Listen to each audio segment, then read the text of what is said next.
जय गुरुदेव। चौपाल की आज की सीरीज में सभी का स्वागत है।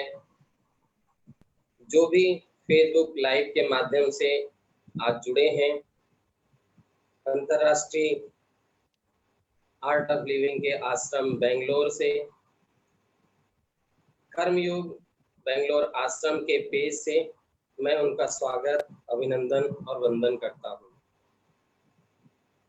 आज के इस सीरीज में हमारे अतिथि ऋषिका साहू जी उड़ीसा से हैं, जिन्होंने महिलाओं को सशक्त बनाने के लिए, महिलाओं में घरेलू हिंसा को खत्म करने के लिए, जिन्होंने भ्रूण हत्या को के खिलाफ आवाज उठाने के लिए, दहेज जैसे मुद्दे को से सशक्ति से मुकाबला करने के लिए इन्होंने अपनी एक पहचान बनाई है। सभी भारत की महिलाओं को जागरूक करने के लिए इन्होंने एक यात्रा निकाली थी, भारत भ्रमण की, और आज हमारे साथ हैं। मैं ऋषिका जी का बहुत बहुत स्वागत करता हूँ। जय गुरुदेव। जय गुरुदेव। तो आज जितने भी दर्शक देख रहे हैं, हमारे फेसबुक लाइव में जुड़े हैं, उनसे एक निवेदन है कि वो अपना वॉच पार्टी चालू कर लें, जिससे बहुत सारे ऐसे उनके जुड़े हुए सहभागी जो फेसबुक से हैं, वो लोग भी ऋषिका जी के अनुभवों का लाभ लेंगे। तो आज का हम लोग एक कार्यक्रम शुरू कर रहे हैं। तो ऋषिका जी अपने जीवन की, जो आर्ट ऑफ लिविंग में उनके YLTP से, कर्मयोग से जो जुड़े हुए अनुभव हैं, वो अनुभवों को हमारे साथ साझा करेंगे। हम आशा करते हैं आप देखने वाले सभी दर्शकों के लिए ज्यादा से ज्यादा अनुभव उपयोगी होंगे। इसी के साथ ऋषिका जी, आपका पुनः से स्वागत है। जय गुरुदेव। तो हम ये जानना चाहेंगे कि आर्ट ऑफ लिविंग में आप कब और कैसे जुड़े?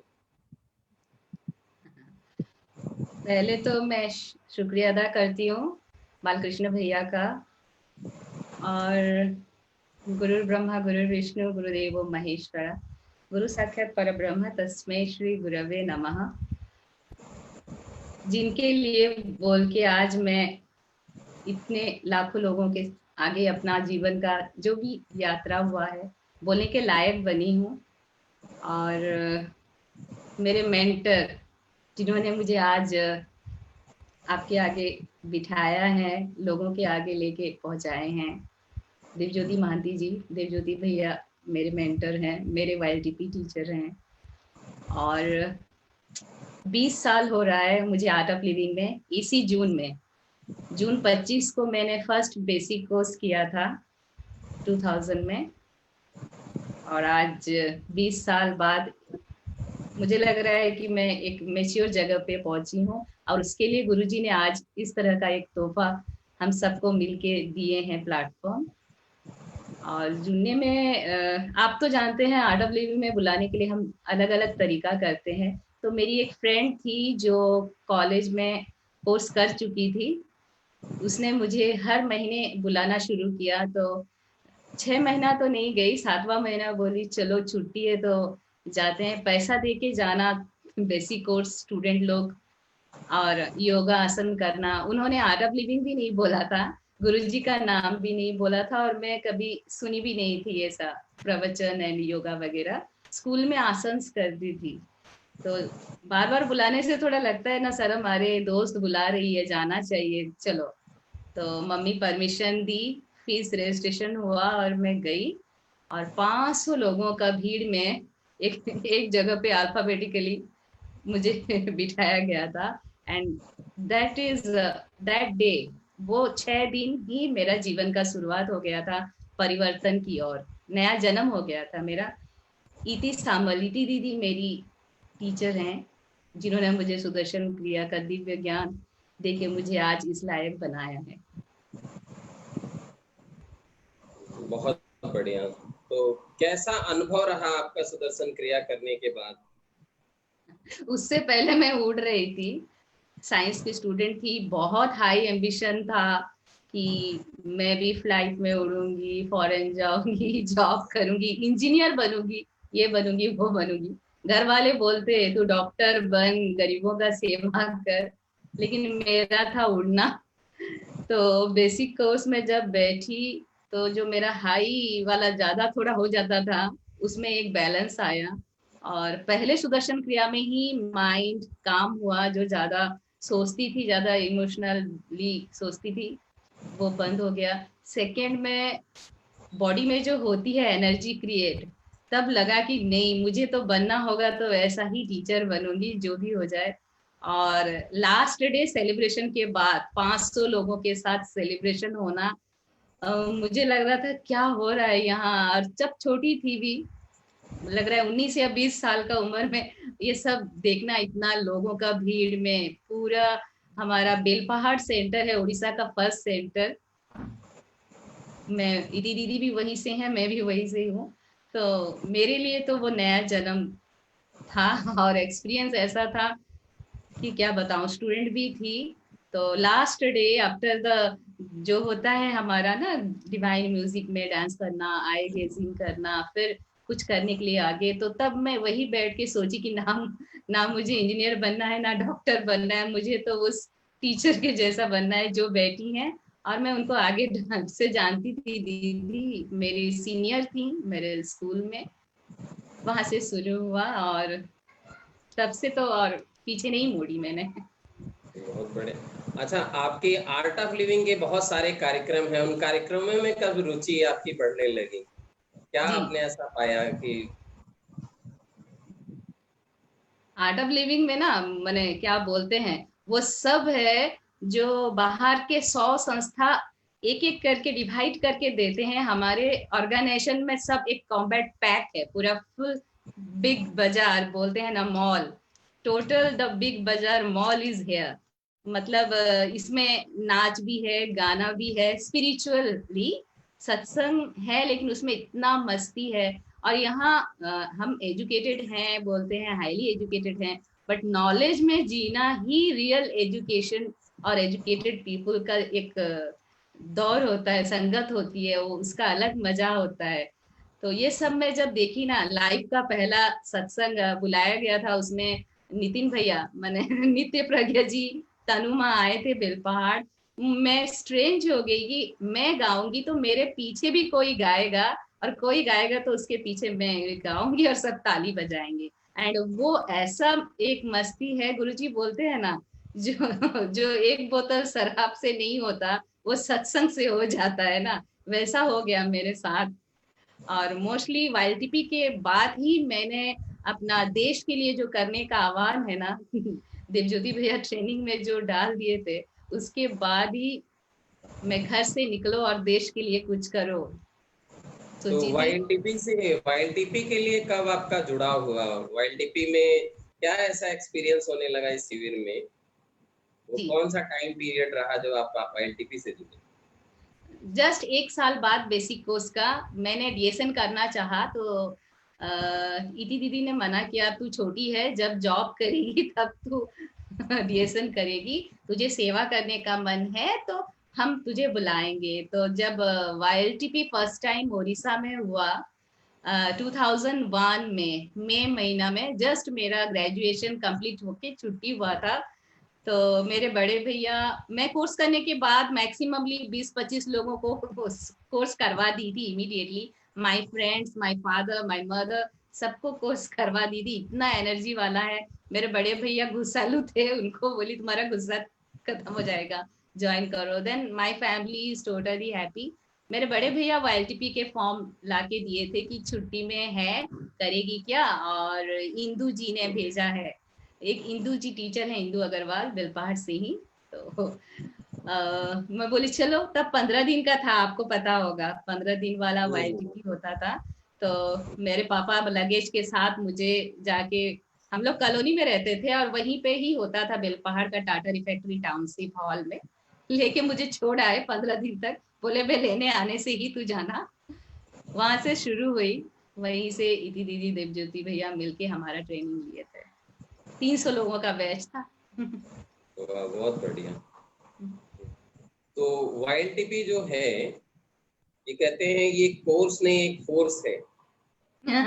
जी है ना? तो जी हम तो ये कहते हैं कि ये जैसे हमारे शरीर के अंदर रीढ़ की हड्डी शरीर को संभाल के रखती है, सबसे मजबूत पार्ट है, उसी तरह से अपने आर्ट ऑफ लिविंग का ये YLTP है जो कर्म योगी बनना सिखाता है। तो जी YLTP के बाद आपको ऐसा, जैसे आप बता रहे हैं कि आपके एम्बिशियस थे डॉक्टर बनना, इंजीनियर बनना, तो आप YLTP में आके और ऐसे गांव में सेवा करने की ऐसी कौन सी घटना ने आपको प्रेरित किया कि नहीं नहीं बस मुझे अब ये गांव गांव के लोगों के लिए काम करना है? जी वो सबसे बड़ी बात है, गुरुजी का आह्वान। YLTP में देवज्योति भैया बोले थे, 1 साल तुम्हारा, सुंदर भारत हमारा, जो गुरुजी का आह्वान है। तो यस। मैं बोली चलो 1 साल देश के लिए देना। मेरा एक्चुअली बहुत मन था, आर्मी या फौजी, देशभक्ति मेरा बहुत उसमें इंटरेस्ट है, देशभक्ति में समाज सेवा करूं बोल के। तो जब मौका मिला, वो स्लोगन सुनी, तो मैं बोली अरे ऐसा भी हो सकता है कि 1 साल देने से सुंदर भारत बन सकता है। 1 साल दे देती हूँ, ग्रेजुएशन खत्म हो गया है, PG को मैं ऑनलाइन में कर लूंगी बोल के मम्मी पापा को थोड़ा पटापुटी के रिक्वेस्ट करके मैं डिस्टेंस संबलपुर में एडमिशन ले ली और इधर फील्ड ज्वाइन की। फर्स्ट टाइम मैं घर से निकली, और वो भी 1 साल के लिए आई थी घर से संकल्प लेके कि नहीं, मैं 1 साल अभी कॉलेज आगे का पढ़ाई ज्वाइन नहीं करूंगी, देश के लिए देना है, मैंने संकल्प ले लिया है। तो 1 साल, फिर 1.5 साल, 2 साल, ऐसा होते होते साल साल आपको तो पता है। YLTP करने के बाद क्या हाँ आपने ऐसा शुरुआत किया? एक है ना कि कोर्स करने के बाद आप फील्ड में गए, तो आपने क्या जी। शुरुआत किया, कैसे आगे अब बढ़े धीरे धीरे? अच्छा, पहला तो घर में रहे कि हम लोग 3 दिन का नवचेतना शिविर लेते थे। तो एक टीम था, मुझे फर्स्ट पेज में ही नवचेतना शिविर की मैनुअल मिल गई थी लकीली। तो हम स्लम्स होता है ना, गांव होती है, वार्ड्स, टाउन, शहर के वार्ड मेंबर, वार्ड के अंदर वहां जाते थे हम लोग। और बारिश होने से भी जाते थे, छाता पकड़ के लोगों के घर में जाके सबको बुला के बिठाते थे। यू कैन इमेजिन, या 3 दिन में भी ऐसा, मतलब इतना गुरुजी का टेक्निक पावरफुल है, वो है राम ध्यान। 3 दिन यस। में वो लोग 2 दिन ही राम ध्यान कर पाते थे। और वो 2 दिन में भी हम गांव में आने वाले उस कोर्स में हर एक बंदा का मन को शांत कर पाते थे, देश के लिए, गांव के लिए कुछ करने के लिए उन्हें रुझा पाते थे। और मैंने रियली, मैंने कोई माने ना माने, दैट इज रियली मिराकल हो जाना। पूरा गांव का सफाई करना, मिल के सत्संग करना, जाति धर्म, लड़का लड़की सब भेदभाव भूल के 3 दिन में सब खुल जाते हैं भैया, कमाल हो जाता है। अरे वाह। और हाँ गुरुदेव से कब मिलना हुआ आपका और उनके साथ कैसा अनुभव रहा? हाँ गुरुजी। उनको देखा तो तब पता चला कि ये जन्मों का रिश्ता है सही में, देखने कब के मिले बाद। आपसे? हाँ मैंने अब हम जब घर से निकले उसका 10 दिन बाद ही कैलकाटा में गुरुजी का विजिट था। और हमें बोला गया था आप लोग गांव में 10 दिन जाके काम कीजिए, शिविर लीजिए, सेवा कीजिए, जो जैसा आपको मन लगता है। तो मैं पहली बार घर से एक गांव, मेरा टीम एक साथ हम लोग गए थे। आप जानते होंगे, हरप्रिया दीदी, भोला भाई, लोग सब हम मिल के 8 जन एक जगह पे थे, एक गाँव में 8 जन एक जगह पे थे। और एक ही घर में एक माँ थी, उनकी घर में रह के उस गांव में शिविर लिए हम लोग। 3-4 मेडिकल कैंप हुआ, गांव की सफाई हुई। और ऐसा है कि हमारे साथ इमीडिएटली, तब तो इतना बाइक कार वगैरह का इतना फैसिलिटी 20 साल पहले कम ही था गांव में। साइकिल 30-40 साइकिल लेके हम लोग साइकिल में बैठ के अगल बगल गांव में जाते, हमारे साथ इतने गांव के यूथ, पूरा एक लहर चल रही थी। और 10 दिन बाद आफ्टर मेडिकल कैंप, आई कैंप, सत्संग के बाद हमें कैलकाटा लिया गया। और गुरुजी को देखने के बाद हमें तो पूरा ऊपर में बालकनी में बिठा दिया गया था। बालकनी से भी जब हम गुरुजी आए और स्टेज पे गए, जब देखे, आप बिलीव नहीं करेंगे, मुझे इतना रोना आया। और मैं सोची कि अभी मैं आंख नहीं बंद करूंगी, आंख बंद करूंगी तो गुरुजी कहीं चले जाएंगे। And he is floating in the air like that, उनका चलना इतना था, मैं क्या बोलूं, अनएक्सप्रेसिबल। और लगा कि ये गुरु शिष्य का रिश्ता होता है और जिसका हम जन्म से इंतजार करते हैं, और मुझे लगा मेरा गुरु मिल गए बस। तो बहुत बढ़िया। टीचर बनने का कब मन में आया आपके? टीचर बनने का तो पहले इति दीदी को देख के आ गया था, फिर वाईटीपी टीचर बनने का देवज्योति भैया को देख के, विक्रम भैया को देख के, और आप जानते हैं बिहारी भैया है ना, संजय बिहारी भैया, जी जी जी। ये तीनों हमारे वाईटीपी में थे आए थे। तो वो तीनों का छांव मुझे इतना प्रभावित किया कि मैं बनूं, ऐसा बनूं और पूरा चारों तरफ जाऊं और देश बदल दूं, एक साल में दुनिया बदल जाए और भारत के सब युवा को जोड़ दूं उसी का चल रहा है। तो कौन से सन में आप टीचर बने? 2006 सिल्वर जुबली, यस अरे था ना स्पेशल। तो सिल्वर जुबली का कुछ अनुभव साझा करना चाहेंगे? अरे बाप रे, सिल्वर जुबली तो 32 लाख ना। यस। जहाँ पे राष्ट्रपति जी भी आए थे। जी जी। वो मतलब क्या बोलते हैं, वो जो जयपुर फील्ड में हुआ था ना, बेंगलोर, वहीं पे, और इतने लाखों का भीड़, हर एक देश से लोग आए थे। हम उड़ीसा से एक स्पेशल ट्रेन लेके गए थे। अरे वाह। हजार हजार लोग, एक स्पेशल ट्रेन हुआ था, और हम लोग सब मिल के, डिवोटी, टीचर्स, युवाचार्य, सब मिल के नाचते कूदते सत्संग करते। एक लहर पूरा दुनिया में उठ गई थी, जैसे WCF में हुआ था ना, वैसे ही सिल्वर जुबली में भी हुआ था, पूरा लहर उठ गई थी। तो बहुत बढ़िया। तो आपने बहुत सारे युवाओं को ट्रेनिंग दिया होगा, जो वाईएलटीपी से जिन्हें जोड़ा होगा, जी। और आपसे बातें करके ही हमें रोमांचित हो रहा है, एकदम ऊर्जावान हो रहे हैं। तो ऐसे बहुत सारे युवा जो आपके साथ जुड़े, जिन्होंने प्रशिक्षण किया, ऐसे कुछ युवा जो जिनके जीवन में बदलाव आया है, आप साझा करना चाहेंगे? जी, पहले तो हमारे टीम में भी बहुत लोग थे जो कि गलत संगत में, गलत खाना, मैं खुद ज्यादा फास्ट फूड खाती थी, माने ड्रिंक्स जो बोलते हैं ना, Thums Up, Pepsi, Coca Cola, ये सब। सही में मुझे पता नहीं था, हो सकता है मैंने ग्रेजुएशन किया था, बट कौन सा सही खाना है और कोई कौन सा खाना एक हेल्दी इंसान, एक स्मार्ट इंसान, एक एजुकेटेड इंसान को बना सकता है, वो मैंने वाईटीपी में जो है ना, आपको क्या बोलूं, अगर भारत का जो युवा वाईटीपी नहीं कर पा रहा है ना, तो वो क्या किया, वो अपना ना एनर्जी को जान पाएगा कि मेरा अंदर इतना ताकत है।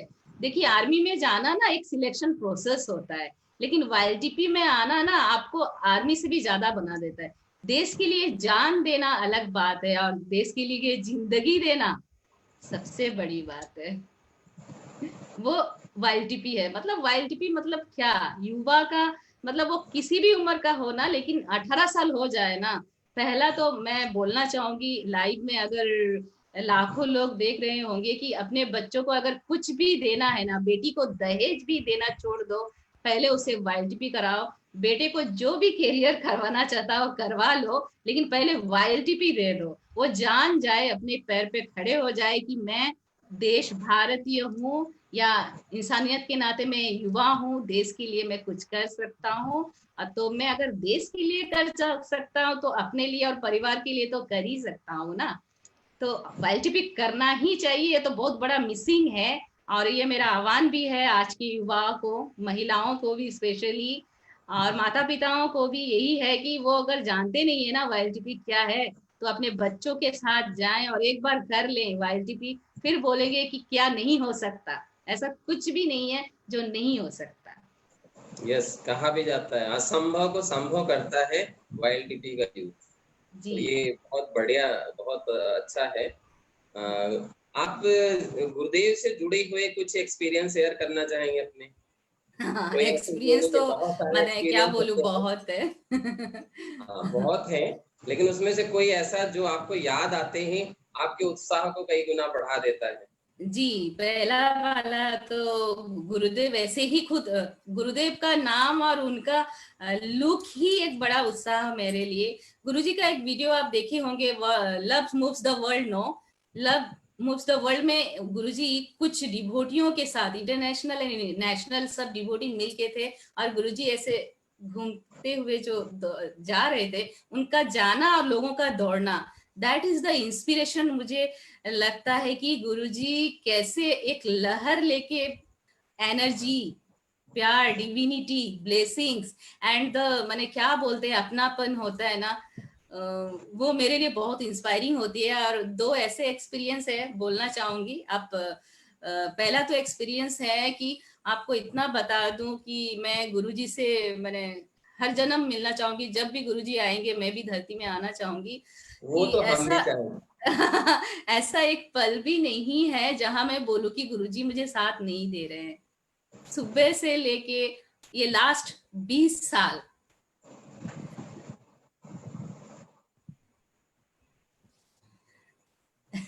लास्ट 20 साल उन्होंने पूरा ख्याल रखा है, अभी भी रख रहे हैं, रोज रख रहे हैं। एक बार मैं फील्ड में थी, कोर्स लेने गई थी, तो अचानक दीदी दीदी मुझे बुलाती हैं। आप सुने होंगे ना, हमारा उड़ीसा में श्री श्री यूनिवर्सिटी हुआ है यस, कटक में, बहुत यस। सारे बच्चे आगे पढ़ रहे हैं। तो हमें वहां कटक में रखा गया था कि अगल बगल में गांव में लोगों को शिविर करवाना, कोर्स करवाना और उनको मोटिवेट करना कि हम लोग इतना अच्छा काम कर रहे हैं। तो बगल में ही विद्याधरपुर है, वहीं पे काम हो रहा था।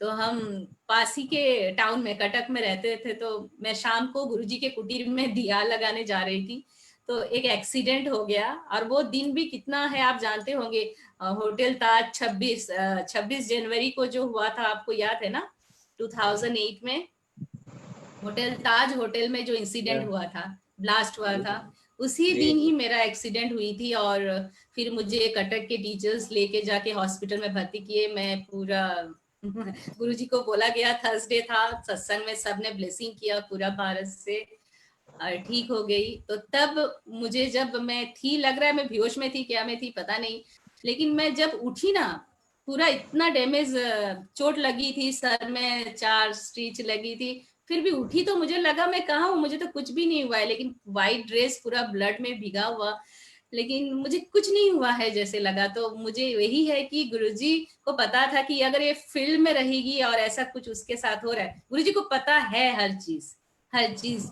बोलते हैं ना, अगर किसी का एक बाल को खींचने से अगर दर्द होता है, तो मुझे भी, मेरे भक्तों को, मेरे बंदों को और मेरे चाहने वालों को कुछ भी ऐसा हो तो मुझे पता होता है। तो इसीलिए मुझे ऐसे भी अभी भी रोंगटे खड़े हो रहे हैं कि गुरुजी को हर चीज पता है। हम सोचते हैं कि गुरुजी को कुछ पता नहीं है।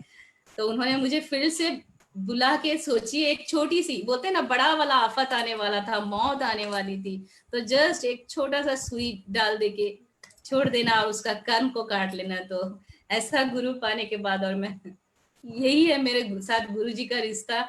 हर समय जब भी आते हैं, और उनका एक नजर ही मेरे लिए काफी है। ये बात तो सच है कि कहते हैं ना कि पानी में जैसे मछली प्यासी रहती है, हम सब लोगों को लगता है जी, कि हमारे हृदय में ही गुरुदेव हैं और साथ में हैं, फिर भी मिलने के लिए एक तड़प रहती है गुरुदेव से।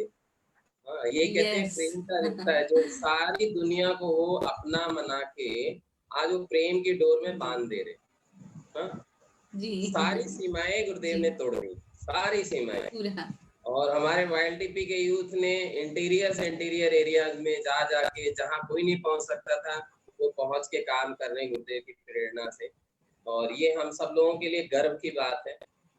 और तो एलटीपी के बाद ना ऐसा एनर्जी आ जाती है भैया, ऑटोमेटिकली एक इंसान से ना, वो जो कभी सोचा भी नहीं होगा ना, वो काम हो जाता है।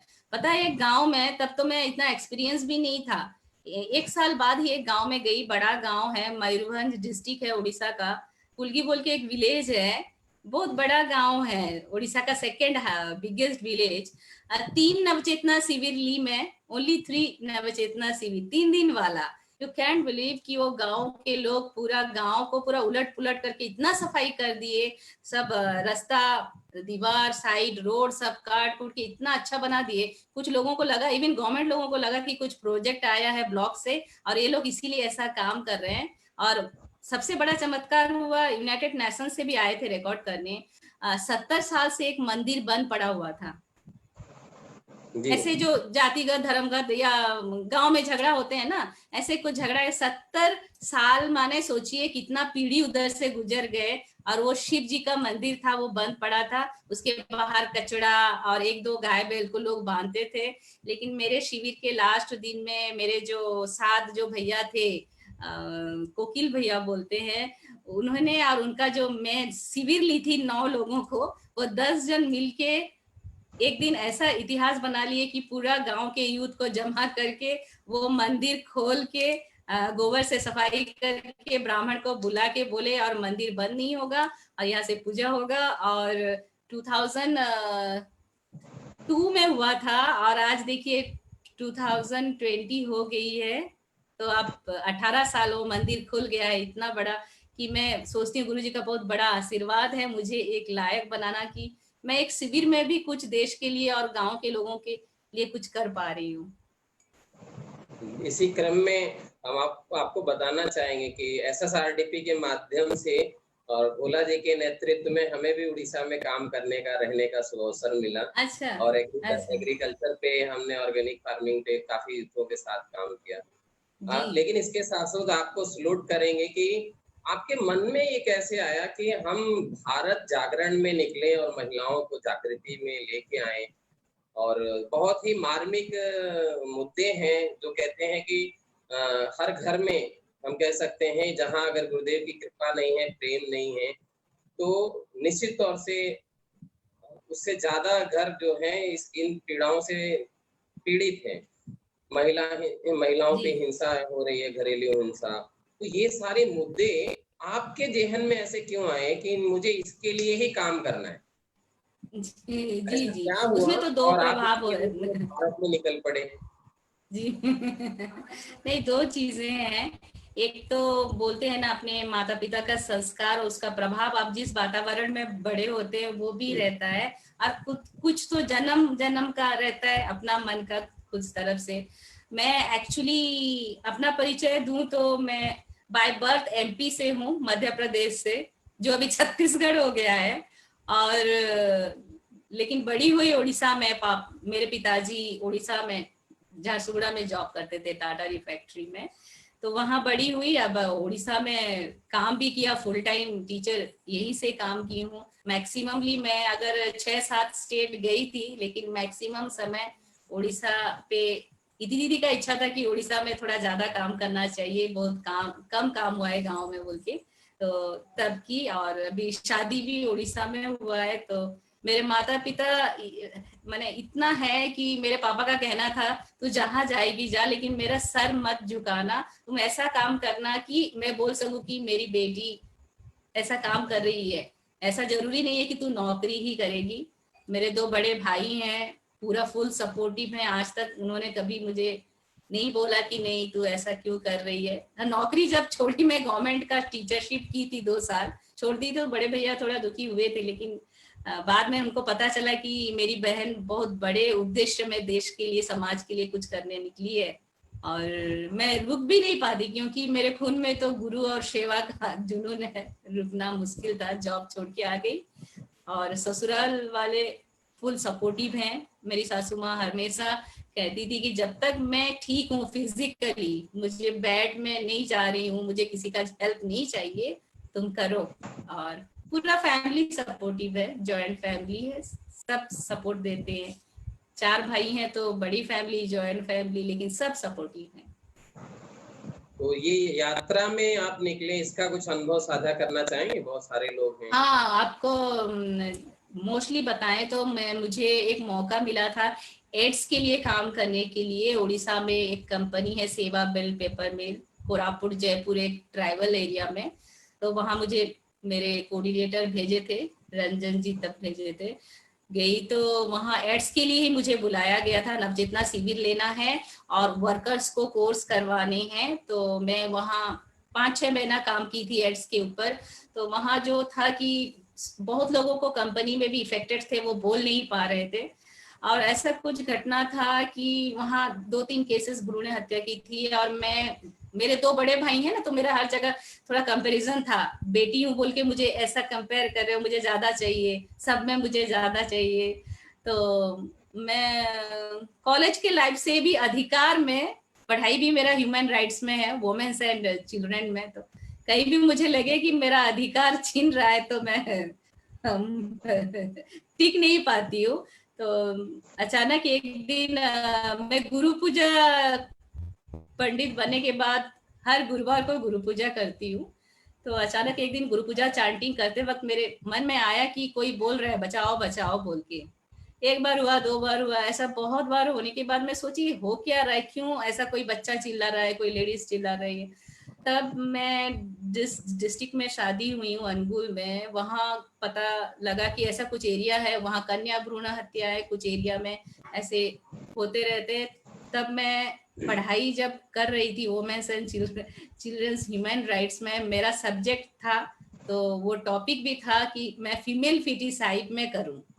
तो मैं जो थेसिस बनाई ना, वो थेसिस बनाना, गुरु पूजा करना, उसका ऐसा कनेक्शन हो गया कि मुझे, मेरे दिमाग में एक ही सोच था कि वो जो बच्चा रो रहा था वो बोल रहा है कि मुझे बचा लो, वो जो बेटियां मर रही हैं, जला दी जा रही हैं या रेप कर रही हैं, उनको बचा लो। कहीं ना कहीं उनका आवाज मेरे दिमाग में गूंजता था, मैं खुद को भी उस जगह पे रख के देखती थी। तो उसीलिए इतना तड़प आ गया वो पढ़ाई और स्टडी और थेसिस को लिखते जाते जाते मैं खुद को लिख दी कि मुझे कुछ करना है। गुरुजी एसएसयू आए थे यूनिवर्सिटी, तो उस दर्द से मैं गुरुजी को जाके बोली थी, गुरुजी मैं एक रैली करना चाहती हूँ महिलाओं का। तो गुरुजी तो जानते हैं वो कुछ प्रसाद देते हैं, तो ऐसा प्रसाद दिए, बोले मुझे देखे, बोले ठीक है कर, बोले बस ठीक है कर। वो बोलने के बाद मैंने और पीछे नहीं मुड़ा। अगले दिन तैयारी शुरू कर दी। 4-5 दिन के बाद हस्बैंड से बोली मैं जा रही हूँ बोल के। अगले दिन ये बोले सच्ची में जा रही है ना, रात को मुझे ऐसा ही मजाक कर रही थी, मैं बोली सच्ची में जा रही हूँ। तो बोले कैसा प्लान है, ये सब बनाई है, कितना खर्चा पड़ेगा।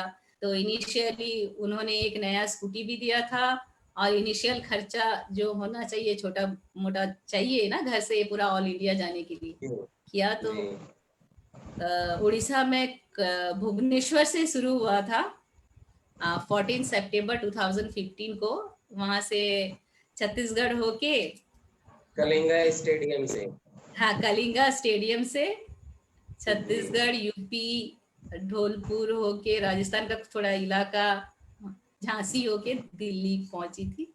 दिल्ली से टर्न किए थे, आश्रम पहुंचे। 2 अक्टूबर को मेरा मोटो था कि गांधी जयंती के दिन मैं गुरुजी से मिलूं, क्योंकि मैं थोड़ा गांधीवादी हूँ बचपन से। गांधी जी मेरे पहले इंस्पिरेशन थे और हैं भी, मैं अहिंसा को बहुत मानना चाहती हूँ। तो गुरुजी से उस दिन मिली, गुरुजी से फिर आशीर्वाद लेके फिर अगेन यू टर्न करके फिर मैं दिल्ली तक पहुंची, नॉर्थ ईस्ट होके कलकत्ता होके। ऐसा जितने भी 29 स्टेट्स हैं इंडिया के, उसके हाईवे में गांव आए, शहर आए, जो भी आए, हर एक राजधानी बोलते हैं ना कैपिटल, हर कैपिटल को इंडिया का टच करते हुए हम दिल्ली पहुंचे। और दिल्ली में 2-3 दिन रहने के बाद, रैली करने के बाद इंडिया गेट में उसका सेरेमनी किए। और 18 दिसंबर इति दीदी का बर्थडे था। फिर वापस आए गुरुजी, मेरे आने से पहले एसएसयू फिर आ गए थे। तो उन्हें जब मिली, आप बोल रहे थे गुरु स्टोरी, तो 1 मिनट बता दो। जब मैंने गुरुजी को टोटल दिखाया फाइल बना के, और गुरुजी मैं ऐसा गई थी ऐसा गई थी, तो गुरुजी फाइल खुद लिए और ऐसे ऐसे देखे, फिर मुझे देखे बोले हाँ तू कर ली, 3 बार बोले। तब मैं बोली मेरा जो अनुभव रहा ना पूरा ऑल इंडिया रैली का, मुझे हमेशा लगता कि गुरुजी मेरे साथ है, मेरे पीछे बैठे हैं, या मेरे, मैं जब जाते जाते सत्संग भी करते जाती या अकेले होती, कोई वातावरण भी आता तो लगता कि गुरुजी मेरे साथ हैं, गुरुजी कुछ मुझे बोल रहे हैं। तो ये सब होते होते जब मैं वो फाइल दिखाई बोले, तो मुझे इतना समझ में आ गया, मैं भूल गई थी गुरुजी हमेशा मेरे साथ रहते हैं, वो सब करते हैं, हम दिखावा करते हैं कि मैं कर रही हूँ, कर मैं नहीं होती, मेरे से करवाया जाता है। यस यस, वो कहावत है ना, करते हो आप मेरा नाम हो रहा है, जी करते वही हुए करते हैं। हैं गुरुजी। हाँ तो इसमें बहुत सारी महिलाओं अलग अलग स्टेट में अलग अलग तरह की समस्याएं भी महिलाओं के साथ आपको सुनने को मिली होंगी। हाँ, वो आप सुनेंगे तो बहुत लंबा हो जाएगा, 90 दिन का था। 90 दिन में मैं मिनिमम एक शहर से निकलती थी तो वहां का भाषा एक था, आज शाम को पहुंचती तो वहां का भाषा अलग, जैसे जिले जिले में भी भाषा का चेंज होती है, एक राज्य से और एक राज्य जाने से भाषा बदलती है। तो कहाँ दिन से निकलती तो कहाँ रात को 9 बजे 10 बजे, कहीं 11 भी बज जाते थे। तो भाषा तो चेंज होता था, लोगों का खान पान रहन सहन पहनाव वो सब कर जाता था। और तब उनसे बहुत लोगों से, डॉक्टर हो, स्टूडेंट्स हो, प्रिंसिपल्स हो, हॉस्पिटल में बहुत सारे कॉलेज हॉस्पिटल्स भी गई हूँ, इंस्टीट्यूशन गई हूँ, महिला मंडल ये सब से भी मिली हूँ। तो इतना है कि जब कोई ऐसा सामने नहीं बोल पाता, लेकिन अचानक जब बोलते हैं कि ऐसा है दीदी और ऐसा हो रहा है जो सामने हम लोग ला नहीं पा रहे हैं। मतलब मेरी एक बेटी है और एक बेटी होने वाली है, तो उसे बोल रहे कि नहीं इसे वॉश करवा दो। ऐसे कुछ घटनाएं भी सच्ची सच्ची घटनाएं हैं। मैंने दर्द होता है कि ऐसा हो रहा है और हम ज्यादातर बड़े लेवल में कुछ नहीं कर पा रहे हैं। जितना बेटी कमते जाएंगे ना, रेप केसेस उतना बढ़ता जाएगा। ये साधारण कॉमन सा हिसाब है, हम नहीं समझ पा रहे हैं। इसको बैलेंस करना जरूरी है और मैं ये चालू रखी हूँ। और लग रहा है मुझे हम लोग अभी हमारे YLTP में भी गांव गांव में महिला मंडल को बढ़ाएंगे। जो पवित्रा है, पवित्रा के जरिए बहुत काम हमारा अभी भारत में शुरू हो गया है। महिलाओं को हर शहर के हो या गांव के हो, उसको हम इतना अच्छा ट्रेन कर रहे हैं, तो जल्दी हो जाएगा कि हम एक बैलेंस ला पाएंगे पुरुष और महिला के अनुपात में। अभी आपने पवित्रा का नाम लिया, तो ये पवित्रा क्या है, इसके बारे में कुछ बताना चाहेंगे? हाँ जी, actually Pavitra only for womens है। जो हमारे महिलाओं की मासिक धर्म होती है ना, मेंस्ट्रुएशन, उसमें है कि कुछ बच्चों को उसका पता नहीं होता है, बहुत छोटी उम्र से 9-10 साल is that real close time for that. और जब उनको सजगता नहीं होती है तो बहुत गलतियां होती हैं, उसके लिए बहुत सारे डेथ होता है। और कुछ ऐसा है अवेयरनेस उसमें है, पवित्रा के द्वारा होता है कि बच्चे को हम बचा भी सकते हैं। और एक महिला जो पूरा दिन भर घर का काम करती है, वो जो ऋतु चर्चा उसमें क्यों डाला गया है, एक महिला पूरा महीने में 3-4 दिन उसको रेस्ट चाहिए फिजिकल बॉडी को। एक क्या बोलते हैं, एक महिला, एक माँ ही तो घर को सजाती है ना, बनाती है, एक बहन ही बनाती है, बहू बनती है। तो पवित्रा में उसका हेल्थ, उसके कैसे वो उसका ख्याल रखे, हाइजीनिकली अच्छा खाना खाए तो सुस्त रहे, तो एक सुस्त बच्चा हमारा देश को दे सकती है, अच्छी माँ बन सकती है। और शहर की भी है, वर्कआउट लेडी है, तो भी वो योगा माध्यम से अपना menstruation, health, hygiene and beauty सबको बैलेंस करके निरोग कैसा घर को बना सकती है खुद को। और खुद कष्ट में पीड़ित रहेगी ना, महीने भर कष्ट रहेगा, तो वो कष्ट में वो परिवार के लिए कितना समय और क्या करेगी और कितना अच्छा कर पाएगी। तो महिला को सशक्त करने के लिए ने बहुत बढ़िया मुहिम चलाई है। और वो 3-4 दिन का शिविर होता है, इतना बढ़िया होता है कि वहां से निकल के वो लोग कुछ करना चाहते हैं। और मैं चाहती हूँ कि हमारे जितने भी टीचर्स, जेंट्स टीचर्स हैं, वो अब उनके घर में माँ है, बहन है, बेटियां हैं, पत्नी भी हैं, उन सबको या तो कोर्स करवाए, या तो YLTP करवाए, या तो पवित्रा करवाए। और कुछ समय उनको भी दे, बोले जाओ तुम 10-20 महिला को बैठ के ज्ञान और कुछ तो करवाओ बैठ के, मैं खाली ज्ञान बांटूंगा ऐसा नहीं, तुम भी कुछ करो। और महिलाएं भी, अगर हम टीचर्स हैं और आर्ट ऑफ लिविंग से हैं, तो उनका अपने पतिदेव को कुछ तो ऐसा करना चाहिए कि चलिए मेरे साथ थोड़ा कुछ अच्छे देश के लिए करते हैं। गुरुजी इतना बड़ा प्लेटफॉर्म दिए हैं, अगर आप नहीं करेंगे तो हम कब करेंगे। बहुत बढ़िया। तो जब हम यात्रा कर रहे थे, ये जगहों पे भी क्या आप चर्चा करते थे कि YLTP प्रशिक्षण क्यों करना चाहिए और इससे क्या फायदे होते हैं? जी जी, मेरा तो एक ही था, कन्या भ्रूण हत्या एक था, लेकिन दूसरा कन्या भ्रूण हत्या रोकने का मेन मुहिम है, हमें बेटों का कैरेक्टर को ठीक करना है, या उनको ऐसा बना, संयमता सिखानी है कि वो गलत ना करें। क्योंकि जेल में ना, आपको मैं बोलूं, मैं जिस डिस्ट्रिक्ट में थी, अनगुल बोल के, जहाँ पे ये शुरू हुआ था, जेल में हर महीने में वो जेलर सर बोलते, मैं जब जेल का कोर्स लेने जाती, दीदी इतना युवा है, 40 साल से कम वाले या 18 साल से ऊपर वाले, इसमें आज 50 आ जाएंगे, अगले महीने फिर और 20 आ जाएंगे, फिर 40, माने बढ़ते ही जा रहा है रेशियो। और रेशियो में क्या है, वही गुंडागर्दी, रेप करना, झगड़ा करना, वो सब अगर हम वाईटीपी करवा देते हैं ना, तो एटलीस्ट ना ये छोटी छोटी घटनाओं में बड़ी बड़ी जो घटना क्राइम हो जाती है वो रुक सकती है। जो मैं उसमें जो बनाई थी, मेरा बैनर था, जो मेरा प्रेजेंटेशन था, कॉलेज में जाती थी, इंस्टीट्यूशन में जाती थी, संगठन में, तो मेरा खास बात वही था कि बेटी को तो बचाना है, बेटा को भी बचाना है, क्योंकि दोनों समान है। अगर हम बोले कि बेटा खराब है बोलने से नहीं होगा, हम बेटा को खराब किए हैं, खराब किसने किया? अगर बेटी घूमने जाती है तो बोलते हैं शाम होने से पहले आ जाना, लेकिन बेटा को क्यों नहीं बोलते? बेटा क्या करता है, जाके रात भर वहां बाहर में घूमते रहता है 8-9 बजे तक। तो बेटा को भी सेम टाइम में, अगर बेटी को घर बुला लेते हो तो बेटा को भी घर बुला लो ना, तो क्राइम ऑटोमेटिकली आधा कम हो जाएगी, हाँ कि नहीं? बहुत बढ़िया।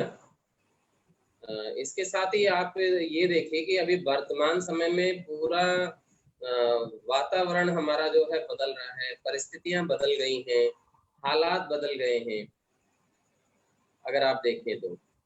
पूरा हुआ है। अभी तो एक नया, अभी एक्चुअली ना मैं बताऊं आपको बालकृष्ण भैया, कि गुरुजी अगर हमें ना इतना जो ट्रेंड करके रखे हैं ना, आर्ट ऑफ लिविंग के जितने भी टीचर हैं हम लोग, जितने भी टीचर, हैप्पीनेस हो, एडवांस हो, डीएसएन हो, जितने भी टीचर हैं हम लोग, एलटीपी के टीचर, इवन नवचेतना शिविर के हमारे युवाचार्य भी है ना, गुरुजी आज के डेट के लिए हमें बना के रखे थे। आप बिलीव नहीं करेंगे, अभी मुझे इतना खुशी हो रहा है कि हम जो 15 दिन में वाईएलटीपी किए थे, अभी 5 दिन में घर बैठ के ऑनलाइन में वाईएलटीपी करेंगे। और आप बिलीव करेंगे, आप सोचिए, अभी सब तरफ एक ना माने हिल गया है पूरा पूरा वर्ल्ड। मतलब गुरुजी ऐसे बैलेंस करके रखे हैं, सुबह मेडिटेशन, शाम को मेडिटेशन, इतना बैलेंस बना के रखे हैं, इंडिया से लेके अमेरिका तक दिन रात मेडिटेशन करवा के।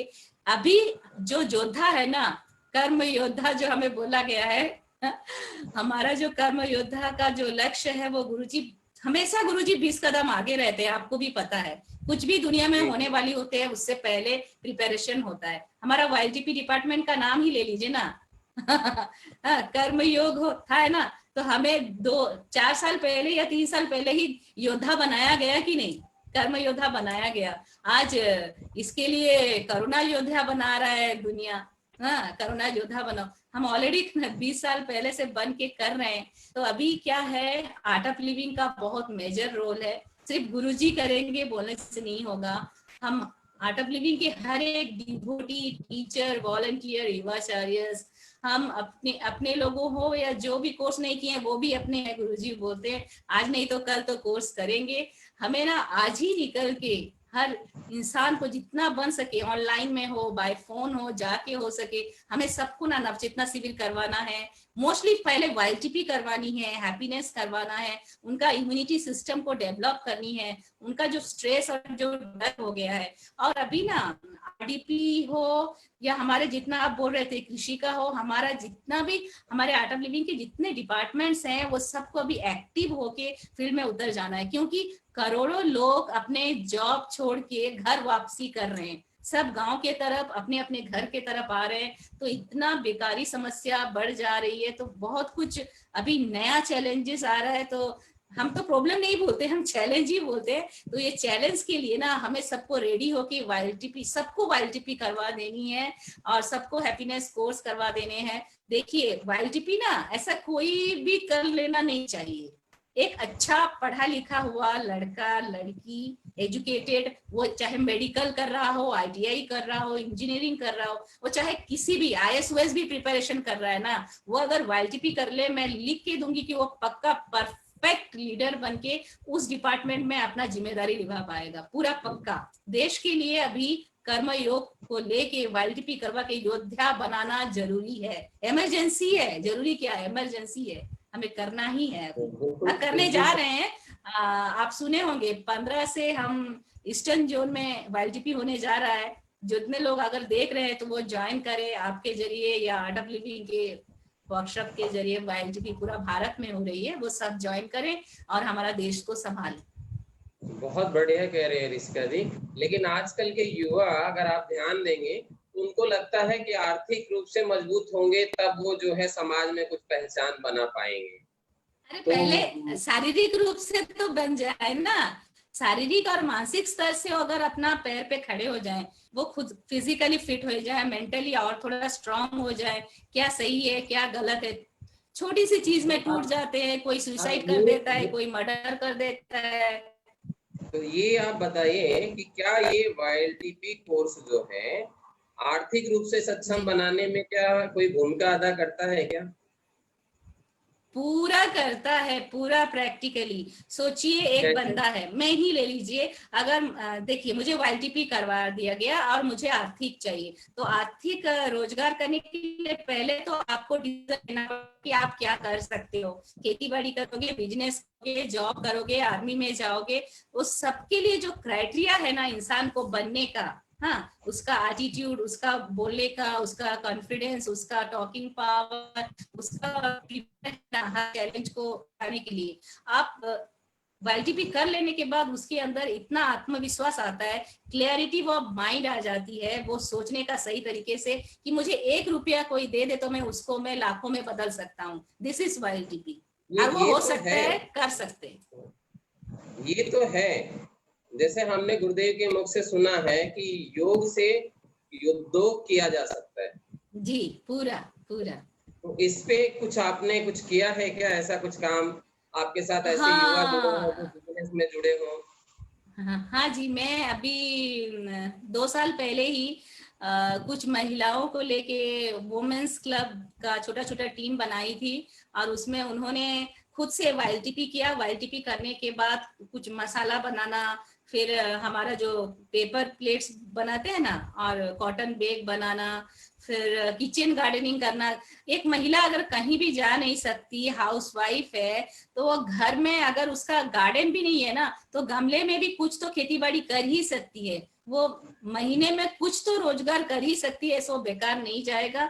अगर घर में चाहे तो आजकल सब्जियों का इतना रेट है, ऑर्गेनिक फार्मिंग इतना जरूरी है, हाँ, फ्लावर्स की इतने जरूरत है, देखिए फंक्शन के लिए, शादी के लिए, वो सब वो घर में कर सकती है। कोई चाहे ना बंदा, उसे वाईएलटीपी करवा दीजिए, वो हर कुछ कर सकता है, ये मेरा कॉन्फिडेंस बोलता है 100%। तो बहुत बढ़िया। मतलब अभी गुरुदेव का एक बड़ा प्यारा सा, बहुत कह सकते हैं कि बहुत महत्वपूर्ण प्रोजेक्ट गुरुदेव ने सबको ब्लेस किया है, और वो ये है कि संस्था को एक संगठनात्मक रूप से मजबूत बनाने के लिए कह सकते हैं, या हमारे भारत देश को मजबूत बनाने के लिए हर गांव में प्रोजेक्ट भारत के प्रतिनिधि बनाने की बात कर रहे हैं। जी ये जी, क्या हम भी है बना रहे हैं। आप कैसे देखते हो इसको? वही तो मैं बोली ना गुरुजी, 20 कदम दुनिया से 20 कदम आगे सोचते हैं, आगे करते हैं। तो प्रोजेक्ट भारत जो है ना, भारत जगत गुरु है, और बनाने का नहीं है, करने का है। वो जगत गुरु था, है और रहेगा, लेकिन उसको दिखाने के लिए लोग जानेंगे कैसे कि ये जगत गुरु है। बोलने से तो नहीं होता है ना, करना पड़ेगा। उसको बनाने के लिए जो प्रोसेस है, उसमें गुरुजी 7 लाख गांव में, भारत के हर एक गांव में मिनिमम 5, 6, 7, 10 भी हो जाए, ऐसे इंसान जिसके लिए देश के लिए जज्बा है, कुछ करने का, माने कुछ बनने का, ऐसा कुछ है कि मैं अपने गांव के लिए कुछ कर दूं, ऐसा कुछ मेरा भी सपना है, मैं कुछ करूं मेरे गांव के लिए। आपका भी सपना है। तो बहुत लोगों का, वो शहर में एक मतलब एमडी बन के बैठा होगा, आईएएस ऑफिसर होगा, हो सकता है वो कोई गांव से है, हाँ, कोई राज्य का वो सेक्रेटरी है, हाँ, वो कलेक्टर है, तो वो भी कुछ गांव से आया हुआ है। ऐसा नहीं है कि सब शहर से आए हैं, है ना। तो सबका सपना है अपने गांव के लिए कुछ करें। तो ये सब अगर अपना सोच को जोड़े तो प्रोजेक्ट भारत का सोच वही है कि art of living project Bharat बनाने में एक छोटी छोटी कमेटी हर गांव में बना रही है। बनाने के बाद गुरुजी जो प्लानिंग सोचे हैं आदर्श समाज, दिव्य समाज निर्माण करने का, वो सबको जोड़ के एक ऐसा देश एग्जाम्पल क्रिएट किया जाएगा भारत में कि हर चीज पॉसिबल है, क्योंकि गांव में हर चीज है, हर चीज गांव में है, हर चीज हम कर सकते हैं। और उसके लिए गांव के लोगों का सोच विचार, इस गांव में क्या चाहिए, इस गांव में हम कैसे डेवलप ला सकते हैं, इस गांव में क्या कमी है, हम गांव को कैसे सपोर्ट कर सकें, आत्मनिर्भर कर सकें, आदर्श गांव बना सकें, और गांव में जो अच्छे पढ़ते हैं उन बच्चों को कैसे हायर एजुकेशन में जोड़ सके, और गांव को क्राइम फ्री। गुरुजी का सोचना बहुत हाई है, 20 कदम आगे है बोली ना।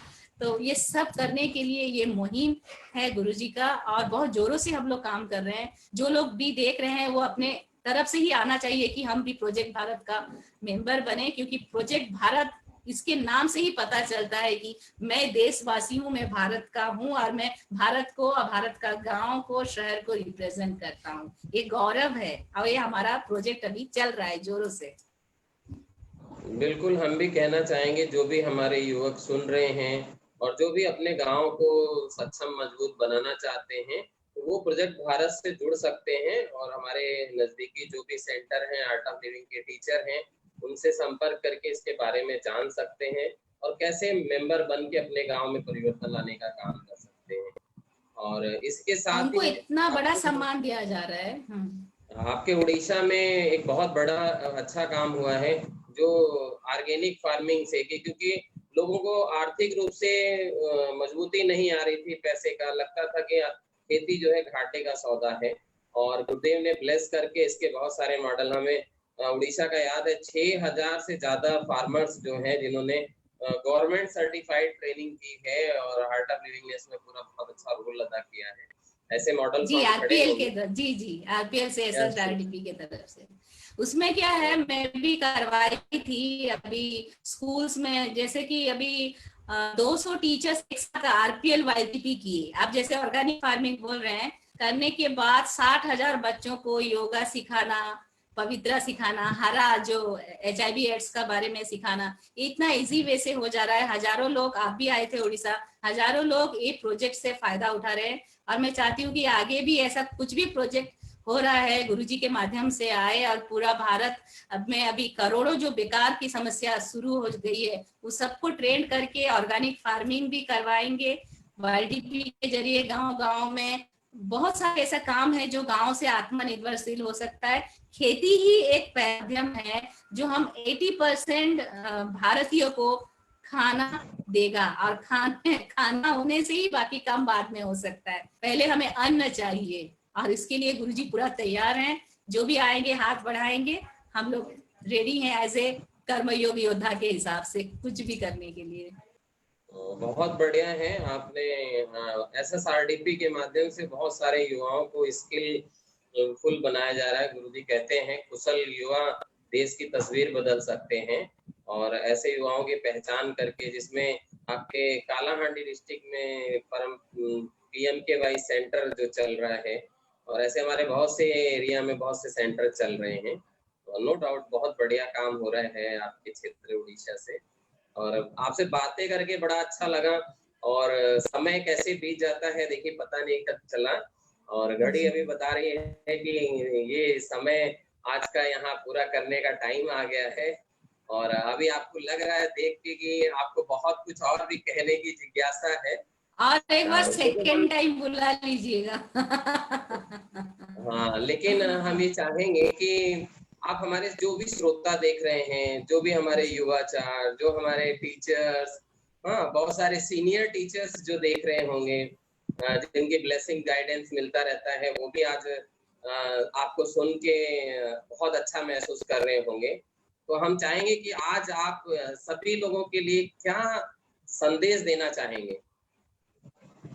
बाप रे, मैं इतना बोलना चाहूंगी। मेरे जितने भी इसमें हमारे बहुत सारे स्वामी जी भी हैं, ब्रह्मचारी जी भी हैं, और मेरे बहुत सारे सीनियर टीचर्स, सबको इतना बोलना चाहूंगी कि चौपाल तो चौपाल है, चौपाल से देश बना है ना।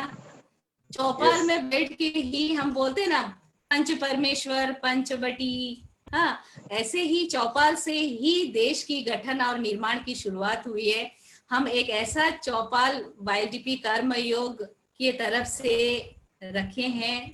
देवज्योति भैया और हमारे चौपाल के टीम को मैंने शुक्रिया करूंगी, गुरुजी को भी आई एम ग्रेटफुल कि ऐसा प्लेटफॉर्म दिए हैं। हमारे सब Swami ji, senior teachers, advance course TTP teachers, DSN teachers, VTP teachers, जितने भी टीचर्स हैं ना, सब आए और ये प्लेटफॉर्म में अपना जो भी सोच है ना समाज के लिए, देश के लिए करने का, वो रखें। और मुझे इतना पता है ना, सोचिए हमारे सीनियर टीचर एक से एक है, नितिन भैया है, विक्रम भैया है, संजय भैया है, देवज्योति भैया को भी मैं चाहूंगी कि कभी वो आए, हम सुनना चाहेंगे। वो मेरे इंस्पिरेशन है, मेरे मेंटर है, कि उनका एक बोली से ना बहुत कुछ बदल सकता है। इमीडिएटली मैं बोल रही हूँ, बहुत कुछ हो सकता है। बालकृष्ण भैया आप तो बुलाइए, वो रेडी हैं, आपको बुलाना है, वो सब आएंगे, क्योंकि ये हमारा चौपाल है। बिल्कुल, वो उनकी ही प्रेरणा और उनके ही मार्गदर्शन में ये कार्यक्रम चल रहा है। और इसी क्रम में हम आपको बताना चाहेंगे, जो भी श्रोता सुन रहे हैं, मेरे लिए भी बहुत सरप्राइजिंग है। और कल हमारे ऐसे ही अंतरराष्ट्रीय फैकल्टी के आर्ट ऑफ लिविंग के टीचर, जो DSN टीचर हैं, VTP टीचर हैं, और बहुत सारा उन्होंने नक्सल बेल्ट में काम किया है। बहुत उनके ऐसे ऐसे काम है कि जो हमें प्रेरणाप्रद बनाते हैं। हमें भी उनके साथ कुछ समय बिताने का, सेवा करने का अवसर मिला है। और कल वो हमारे अतिथि रहेंगे। हम चाहेंगे जो भी देख रहे हैं सभी लोग उनको बताएं अपने कर्मयोग समागम में कि नहीं, कल सब लोग अपना टाइम सेट कर लें कि कल उनसे मिलना है और उनके बारे में। कौन है बता दीजिए थोड़ा। हाँ, कल वो हमारे समीर भैया हैं और है ना, तो बहुत ही बढ़िया उनके साथ रहेगा कल के। Sameer Jolly ji. Yes yes yes yes. Wow, हम वेलकम करते हैं समीर भैया। आप तो बड़ा इंस्पिरेशन हो हमारे देश के लिए। और सभी मेरे सीनियर टीचर्स जितने भी हैं, सब तो हर एक स्टेट में छाए हुए हैं, गुरुजी का फुल खिले हुए हैं, पूरा एक एक योद्धा है। सबको हम चाहेंगे कि एक नया लहर उठाएं। और गुरुजी तो 1.3 करोड़ लोगों तक पहुंचो बोले, मैं बोलती हूँ 1.3 करोड़ ओनली युवाओं को खड़ा करने का मौका मिला है। हम सबको होना चाहेंगे और देखना चाहेंगे, सुनना चाहेंगे, सीखना चाहेंगे। बिल्कुल, समीर भैया ऐसे हैं, वो छाप छोड़ते हैं। और हमारी उनसे पहली मुलाकात हुई तो भैया से हमने पूछा आप कहाँ से हैं, तो बोलते हैं भारत से हैं हम। और भारत के हर वीर को, हर युवा को ऐसा होना चाहिए कि वो भारत का है। तो एक अंदर से एक जोश और जज्बा आता है। कल हम सब लोग उनके साथ मिलेंगे और उनके अनुभवों को सुनेंगे, उनकी यात्रा को सुनेंगे। और बिल्कुल हम चाहेंगे सब लोग इसके बारे में वॉच पार्टी करें। और इस जो अपना ये कार्यक्रम हुआ है, इसको व्हाट्सएप ग्रुप में अपने अपने फेसबुक का पेज बनाएं, ट्विटर पे इसको शेयर करें। और लगना चाहिए कि देखो आर्ट ऑफ लिविंग के युवाओं के माध्यम कितने अनुभव भरे पड़े हैं। गुरुदेव ने ऐसे ब्लेस करके एक एक लोगों को ऐसे तराशा है कि जो एकदम हीरे की तरह चमक रहे हैं, खुद का जीवन भी और सबका जीवन भी बना रहे हैं। और कर्म योग आर्ट ऑफ लिविंग सेंटर की तरफ से मैं सभी दर्शकों को खैर पूर्वक सुनने के लिए और आगे जुड़ने के लिए सभी का धन्यवाद देता हूं। मैं बालकृष्ण, हम लोग कल मिलते हैं 9 बजे राइट टाइम। जय गुरुदेव। जय गुरुदेव।